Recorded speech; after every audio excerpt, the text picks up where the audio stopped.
kayo pinagtagpo ng tadhana? Sa MOA po. Sa MOA. Ano yun? Random meeting o eyeball sa MOA? Ano po siya? Eyeball? Celebration po ng friend namin parehas. Celebration ng... Birthday po. may common friend. birthday Sa Friend MOA po niya na ginawa. friend ko rin. Pinagtagpo sa MOA. Saan naman kayo pinaghiwalay ng tadhana? Sa Tagaytay po.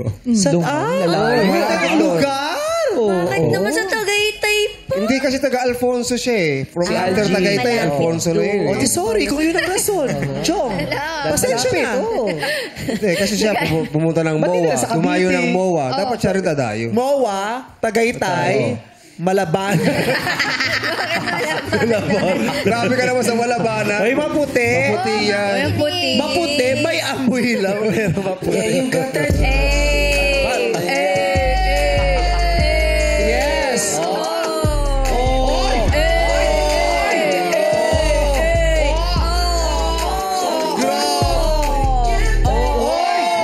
Grabe rin yung isip na gano'n. Paano?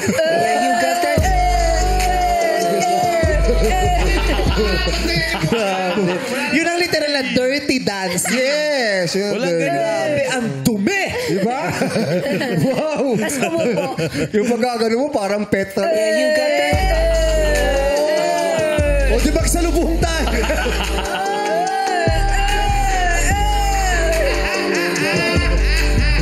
O di ikaw na maganda, doon ka. Doon ka. Doon ka sa grupo ng mga perfect. Yes. Maganda ka nga. O, di ba?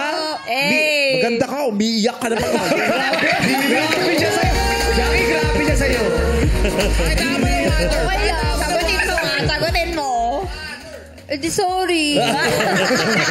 Taka natin, hindi kayo pwede magtagpo. Dito. Magpapahadya. Tsaka pareho kayo ng tupi ng kurtina. Ilan tupi ba yan? Parehas yung nagplansya niyan. Ito naman. Alam mo, nagiging pamaypay yan. Ganda, leather. Tapos pati yung garter. Ba't kaya yung garter mo? Parang garter ng mga supporter, yung pang gym. Uy, ano yan? Maganda yan. Yung compressor. Compressor ba tawag doon? Ano tawag doon? Hindi, oo, compressor.